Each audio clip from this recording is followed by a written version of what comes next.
You're lost because you keep chasing what doesn't matter. You got to cut the noise. Let's be honest. Most of us are running a race that we don't even care about winning. Why? Because we've been told what success and happiness and fulfillment are supposed to look like, and we've blindly accepted it. You're exhausted today, not because you're doing too much, but because you're doing the wrong things.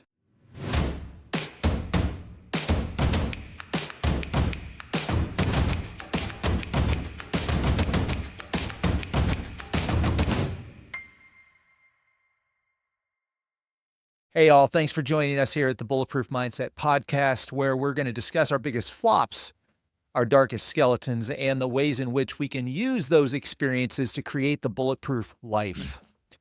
So, wherever you are, however you're tuning in, thanks for making us part of your day. I'm Thomas. I'm a certified high performance coach. I'm a former actor and director. I'm a current writer and a twice divorced dad of daughters, just learning every day how to love this life better. Today, we're going to dig into something that many of us struggle with, and personally, I grapple with it too every day, and that's confidence. What is it really? What really is confidence, and why faking it only gets us so far? And how the big question of the day, how to start building the real thing. So let's get started. Again, you're lost today, not because you're doing too much, but you're chasing what doesn't matter. Most people don't even realize that they're caught in this trap of chasing things that don't align with their true values.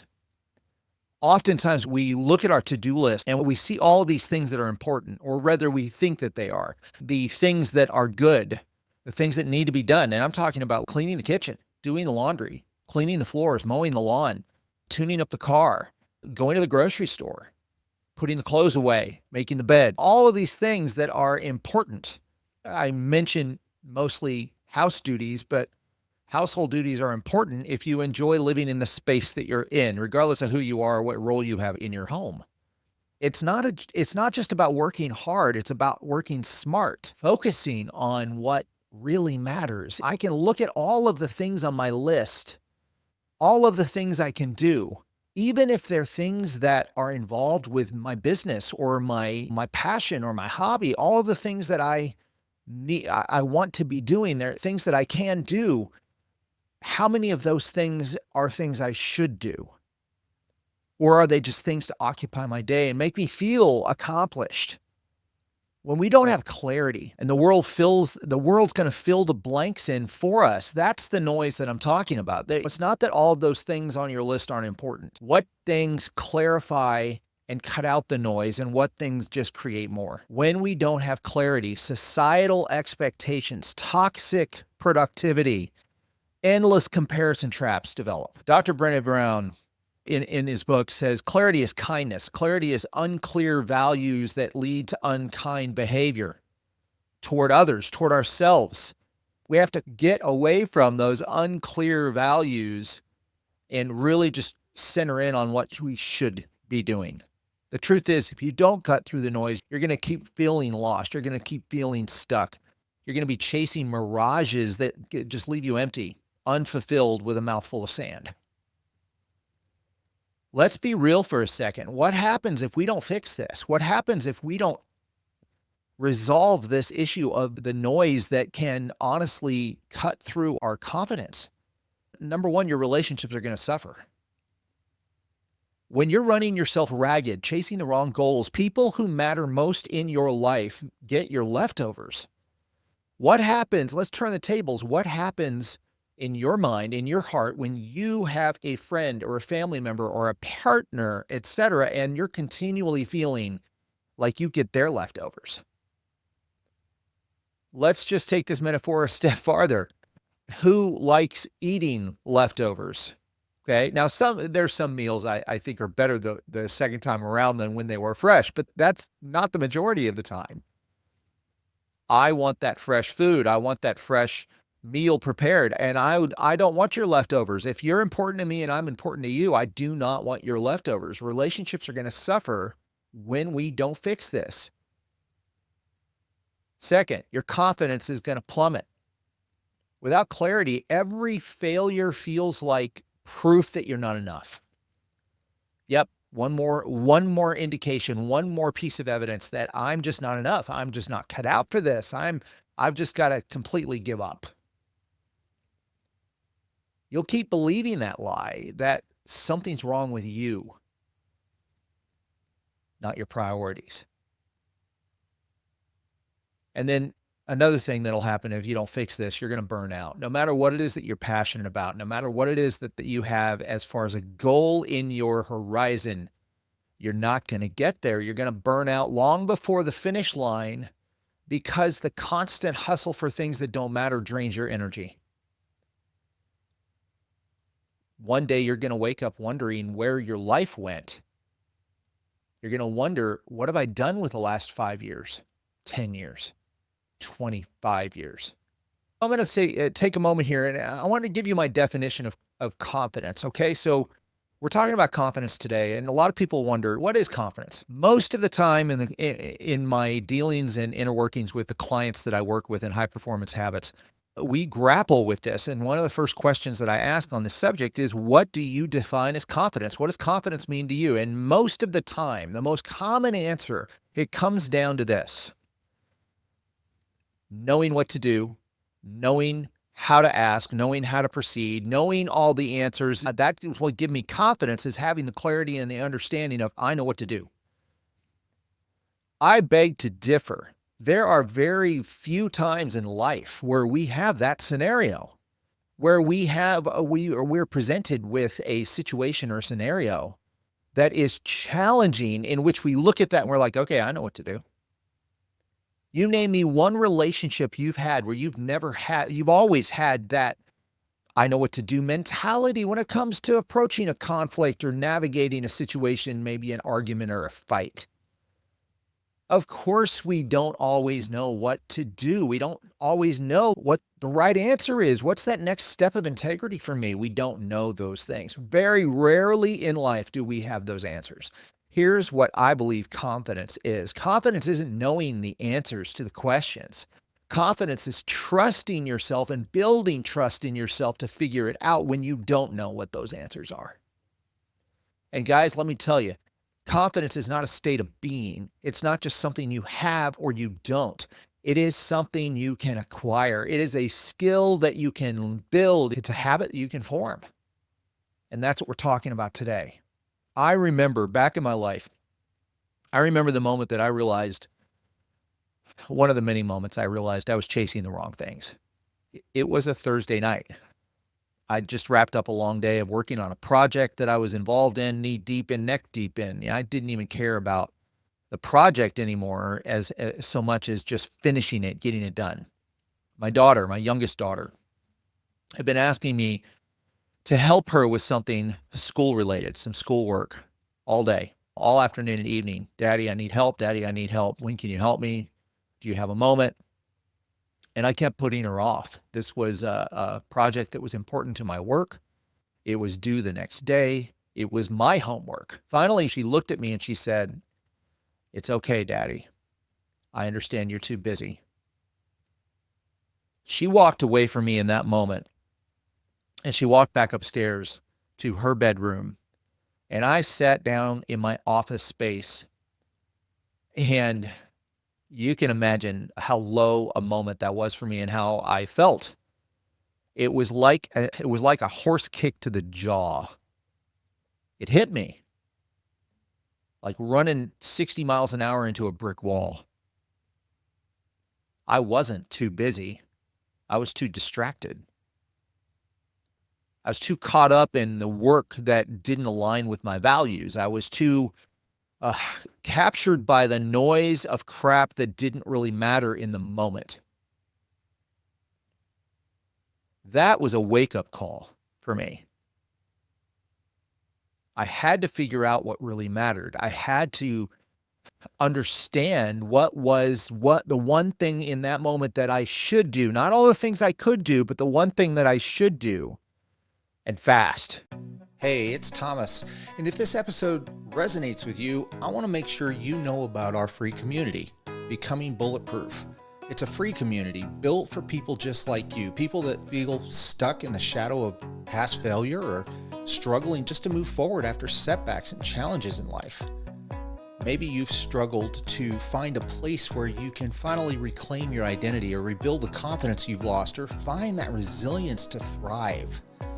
This isn't just a community group. This is meant to be a movement, a transformative space where men and women can redefine who they are and break free from those limiting beliefs and develop habits and skills necessary to create the life they love. In Becoming Bulletproof, you're going to discover how to turn pain into power and setbacks into stepping stones.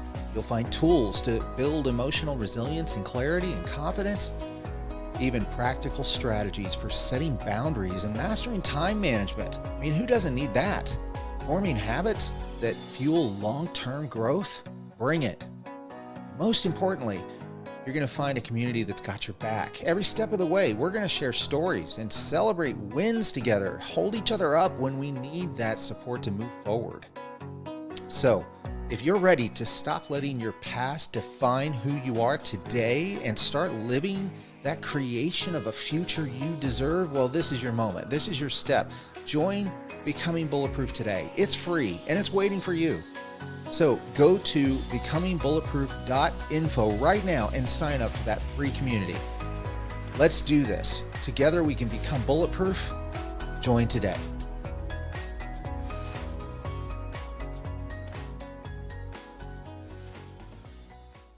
Okay, so today I'm going to go over 3 points that I think will make it easier for you to understand better how to cut out the noise, how to arrive at the clarity of what is the one thing that I should do today, not the 65 things I could do. Okay, so point number 1, you need to define your priorities. Clarity comes when you stop saying yes to everything and you start saying no to the things that don't align with what you really should be doing. Your values don't have to be these monstrous, mountain huge, big lifetime, life achieving values all the time. They can be, your values can be, what is the one most important thing that I need to do with this moment right here, right now, in whatever subject we're talking about. Maybe you're struggling with whatever flu bug's going around right now or head colds going around right now, and you don't want to get it. And all the things that you could do with the evening, you could stay up and catch up on the binge watching of the show that you love. You could finish that book. You could go organize the garage. You could finish cleaning the kitchen one more time. You could say, I haven't cleaned the carpets and the floors in the last 3 or 4 days. I could do that. I could go for a run. I could go work out again. You could also determine what is the one thing that I need to do to make sure my body is continually fighting this, whatever's going around. It's probably not housework. It's probably not going to work out. It's probably not sitting in front of the TV where other things can be distractions, like all those wonderful carbohydrates that are sitting in the pantry waiting to be unwrapped and enjoyed. What's the one thing that I could do? Okay, I could go to bed. I could get an extra hour of sleep. And it could be something totally different. It may not be health. It may be my work project. What's the one thing in my work project that needs to happen right now? Not the 65 things that don't. Clarity comes when you stop saying yes to everything. When you say yes to everything, very rarely is anything going to get done. Think about that for a minute. Once I said yes to my opportunity at my work project, thinking it would get me ahead, what happened was I missed out on the connection that I could have made with my daughter. Now, yeah, I climbed the stairs at that moment when I was knocked upside the head. I climbed the stairs and yes, I helped her out, but how many times had she already asked? I missed out on those possible opportunities for connection, for helping her, for the breakthroughs that she needed to make. And more importantly, she wanted me to be part of that process. I missed out on those opportunities. And for what? To take one little measly step toward being more prepared for my project? So here's something I want you to do right now. I want you to and even if you have to press pause on this broadcast and come back to it, press pause, go get a pen, go get a paper, unless you're already taking notes. I want you to write down your top 3 values. Top 3 values. Most important things that you're doing right now that you're involved with. Maybe we could call these priorities. Okay? Now, all those things that are going on, I want you to write 3 things in 3 actions for each one of those top values or priorities that need to happen in order to get one of those things done. And then evaluate those action items, and I want you to cut the one out that is the more noisy, the one that doesn't prioritize the actions, the one that doesn't lead you closer to that priority being fulfilled compared to the other 2. This isn't a matter of, I don't like this project or I do this project. This is a matter of, is it working or not? Is it aligning with my values or not? Point number 2, eliminate distractions. Every yes to something insignificant is a no to something meaningful. That's from James Clear in Atomic Habits. And I encourage you to go get that book if you haven't already read it. Every yes you say and give to something insignificant is a no that you're saying and giving to something that's meaningful and is going to move you forward. A client once told me that she spends an average of 3 to 4 hours a day on social media, only to realize that she was using it to avoid confronting the real things she needed to be doing to move her forward. Some of them not so enjoyable and some of them no big deal. But she was using social media to procrastinate, to push what she knew she needed to be doing, should be doing downstream to a later date, to a later time. Anytime we do that, again, we are giving power to the insignificant. How much do we do that with people in our lives? How many people in your sphere of influence are less of something meaningful and more of an insignificant distraction? I'd challenge you to make a list of the people that you spend the majority of your days with and ask yourself the question, how meaningful are the activities that I do with that person? Audit your time. See what's stealing your energy without giving up anything back. Again, I will either say yes to something significant or I will say no to something significant based on my actions, based on how I audit my time, based on how I determine and evaluate what's working for me and what's not working. If we come at this from a purely emotional state, we're going to be confused. We need to look at this from an evaluative standpoint and just audit your time. What are you practicing? Where is your time going? You know why? Because where you're putting your time, that's where your priority is. You might think, I prioritize reading every day. I prioritize reading every day. I read every day, etc. How much are you actually reading every day? Take a look, take a gander. I'll bet you anything you're going to be seeing that you're prioritizing Netflix a little bit more than you think you are, or something else insignificant. Now, am I telling you that Netflix or TV in general is evil? Absolutely not. I love television. I love film. But what I am telling you is that saying yes too much to those things is going to say no to something different. It's going to say no to something meaningful. Audit your time. Find out what's stealing your energy so you can put your focused attention into activities that generate energy more. Before I move on to step number 3, I did want to offer you an additional resource to take the next step in your journey. It's my free ebook, The Bulletproof Mindset. This is a deeper dive into the principles that we're discussing right now. It's packed with strategies to help you rebuild, redefine, reclaim your life, your resilience, your purpose, generate positive energy, and cut out the noise like we're talking about today. So whether you're navigating that crisis conflict, like that aftermath of a divorce or breakup, coping with a major loss like a job or even loss of a family member, simply trying to find your footing after life's challenges, this book is for you. Inside the book, you're going to find insights on cultivating clarity, energy, courage, influence, productivity, the pillars of that bulletproof life. You can grab your free copy at bulletproofmindset.info. Bulletproofmindset.info. It's my free gift to you. Take a step closer to a stronger and more empowered version of yourself. Don't wait. Download the free copy today. All right, point number 3. Focus on the small wins. When we look at the bigger picture, we can often get discouraged by the lack of progress. Again, BJ Fogg in Tiny Habits, he says this: the key to momentum is celebrating the small victories along the way. You can't jump a 13 staircase in one single bound. You can try, but it's going to hurt. You need to take it in smaller steps, one step at a time. Pretty soon you're going to look down and see how many steps you've taken. That's what builds consistency. Consistency leads to momentum. Momentum leads to life transformation. Focus on the small wins. Why? Because that's where you are. That's where you live. That's where you eat, breathe, and sleep. We have those mountaintop moments. We do, and we remember them. But life is built of steps along the trail to those mountaintop moments.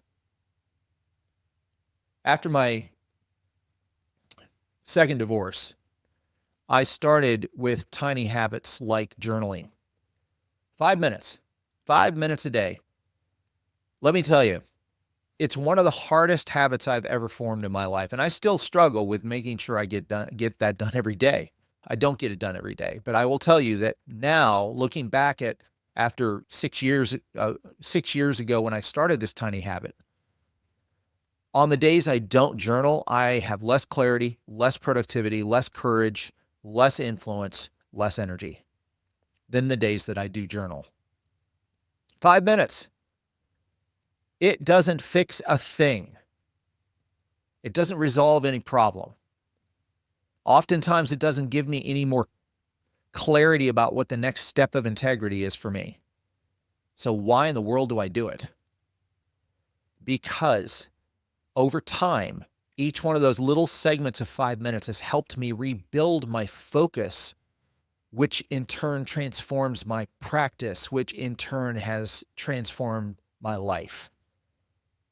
Confidence is one of the fruits of that tree, is that those little wins, celebrating those little wins. You know what? I journal every day for a week. I'm going to celebrate that. You know what? I said no to carbohydrates 5 nights in a row and I didn't eat after 7. Celebrate that win. You know what? I worked out every day for the last month. Celebrate that win. You know what? I got up on time the last 3 days in a row. Celebrate that win. It doesn't matter what other people's wins look like. What matters is the tiny wins that you can celebrate in your life. That's where confidence is hiding. One small step at a time. One meaningful habit today. Last thing I'm going to ask you to do is write down one thing that you would like to start. Maybe it's journaling, maybe it's going for a 20-minute walk every day. Just one thing. It doesn't have to be big. In fact, it shouldn't be big. Make it small. And when you write it down, I want you to ask yourself, is this activity a reasonable activity that I believe I can do every day for the next 7 days? If you don't think immediately, yes, I can do it, then it's too big. Make it smaller. Make it small enough where you know right now you have the confidence that I can follow through on this and I can make this a habit for the next 7 days. Then in 7 days, I want you to look back and I want you to celebrate having accomplished that. On the path, every day you do it, celebrate out loud. Let your ears hear your mouth. Celebrate and praise yourself for that activity and that accomplishment. I promise you, it's those little small habits, it's those small steps that turn into staircases. It's the staircases that turn into skyscrapers you've climbed. It's the skyscrapers that will translate into changing your landscape and your horizon. If this episode hit home with you in any way, I want to ask that you, number one, subscribe to this podcast or this channel that you're on or however you're watching. We just encourage you to subscribe. Share this episode with somebody in your life that you feel is needing a little bit of focus. Let's keep building this community together. Let's keep helping each other thrive. Let's keep helping each other celebrate those small wins. And I want to thank you for tuning in today and listening to this important subject on confidence. Remember, the noise in your life is optional. You get to decide what matters. Let's make sure that no one gets left behind on this journey to becoming more bulletproof and building the bulletproof life that we want, one mindset step at a time. So for now, have a great day, and thanks again for joining. We'll see you next time.